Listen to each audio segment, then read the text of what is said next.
मां नर्मदा की पूर्ण परिक्रमा कर परिक्रमावासी आज वापस नर्मदा तट गौरी घाट जबलपुर पहुंचे, जहां सभी के द्वारा मां नर्मदा की स्तुति और पूजन अर्चन किया गया। यह परिक्रमा 23 जनवरी से स्वामी गिरीशानंद जी सरस्वती, परम पूज्य स्वामी संविदानंद जी सरस्वती और स्वामी मुक्तानंद जी के नेतृत्व में शुरू हुई थी, जिसमें 30 श्रद्धालु शामिल थे। यह परिक्रमा स्वामी गिरीशानंद जी सरस्वती के संकल्प के पूरा होने के अवसर पर की गई।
बारह वर्ष पूर्व स्वामी गिरीशानंद जी सरस्वती के द्वारा अन्य श्रद्धालुओं के साथ गाड़ियों से नर्मदा परिक्रमा की गई थी। उस समय गुजरात में परिक्रमा वासियों को बहुत अधिक समस्याओं का सामना करना पड़ा था, क्योंकि वहां समुद्र पार करने के लिए बोट पर चढ़ने उतरने के लिए कोई प्लेटफॉर्म नहीं था। साथ ही परिक्रमा वासियों के ठहरने के लिए भी कोई धर्मशाला नहीं थी। तब स्वामी गिरीशानंद जी सरस्वती ने संकल्प लिया था कि जब यह आवश्यक कार्य पूर्ण हो जाएंगे तो एक बार पुनः उनके द्वारा नर्मदा परिक्रमा की जाएगी।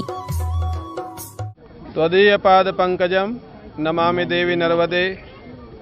मां नर्मदा की अहेतुकी अनुकंपा से आज पूर्ण नर्मदा परिक्रमा 16 दिवस में 16 दिन आज पूर्ण हुई अपने गौरी घाट में। मां नर्मदा की परिक्रमा का उद्देश्य था, 12 वर्ष पूर्व हम लोगों ने एक परिक्रमा की थी गाड़ियों से। गुजरात में उस समय परिक्रमा वासियों के लिए बहुत समस्या थी, तो समुद्र पार करना पड़ता है लगभग 34 किलोमीटर। वहाँ बोट में बैठने के लिए कोई प्लेटफार्म नहीं था और उतरने के लिए नहीं था। दोनों साइड कोई यात्रियों को रुकने की धर्मशालाएं नहीं थी। नर्मदा जी की प्रेरणा हुई, संतों ने प्रयास किया, भक्तों ने सहयोग किया और गुजरात गवर्नमेंट के द्वारा दोनों साइड जेट्टी का निर्माण हो गया है। एक साइड गुजरात गवर्नमेंट ने धर्मशाला का निर्माण कराया और दूसरी साइड आदित्य बिरला ग्रुप ने 6 करोड़ रुपया लगा करके धर्मशाला बनवा दी है। तो माँ से प्रार्थना की थी कि जब ये चारों काम पूर्ण हो जाएंगे तब हम आपकी पुनः परिक्रमा करेंगे। और चारों काम खुशी की बात है, 12 साल में चारों काम पूर्ण हो गए हैं। 40 करोड़ रुपया लगभग गुजरात गवर्नमेंट का लगा है और 6 करोड़ रुपया आदित्य बिरला ग्रुप का लगा है। उसी खुशी में हम लोगों ने परिक्रमा की। और सबसे अद्भुत बात है, अमरकंटक से लेकर के अंकलेश्वर भरूच तक जहाँ जहाँ भी माँ का दर्शन हुआ, सब जगह पानी पीने लायक मिला, निर्मल मिला। इससे और भी अत्यधिक खुशी हुई हम लोगों को। अत्यधिक लोगों में जागृति है। बड़वानी में हम लोग एक जगह रुके हुए थे, वहाँ बहुत सारे भक्त बिना बुलाए आ गए, परिक्रमावासी आए, महाराज क्या सेवा करें क्या सेवा करें। और खुशी की बात थी कि उसमें 2 मुसलमान लोग थे, मुस्लिम। वो बोले हम लोग परिक्रमा वासियों की सेवा करते हैं, आप हमको भी कुछ सेवा बताइए। तो बहुत खुशी उन लोगों को हमने पुरस्कार दिया, हमारी व्यवस्था सब थी। तो ऐसा लगता है कि नर्मदा किनारे अभी भी कलयुग का प्रवेश नहीं हुआ है। ये नर्मदा जी की कृपा है, उनकी लीला है।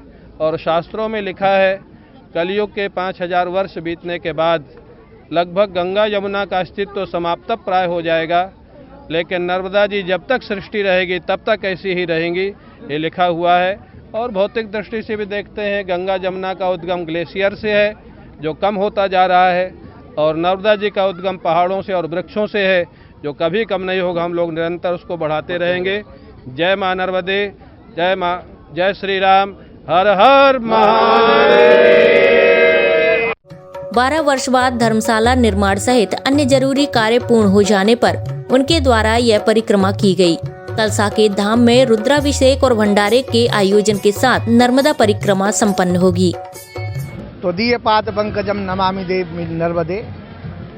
23 जनवरी से भगवती रेवा की परिक्रमा प्रारंभ की गई, जिसमें परम पूज्य स्वामी गिरीशानंद जी सरस्वती, परम पूज्य स्वामी संविदानंद जी सरस्वती के साथ साथ स्वामी मुक्तानंद जी तीनों का नेतृत्व में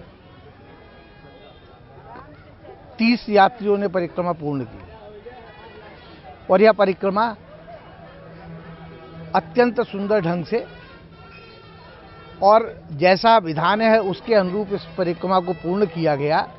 और आज वापसी पर आकर उन्होंने भगवती रेवा की पुनः स्तुति की प्रार्थना की, पूजन अर्चन किया और इसके बाद कल रुद्राभिषेक भंडारा साकेत धाम में आयोजित है और तत्पश्चात इस परिक्रमा की पूर्णता प्राप्त होगी। SK news live, Jabalpur.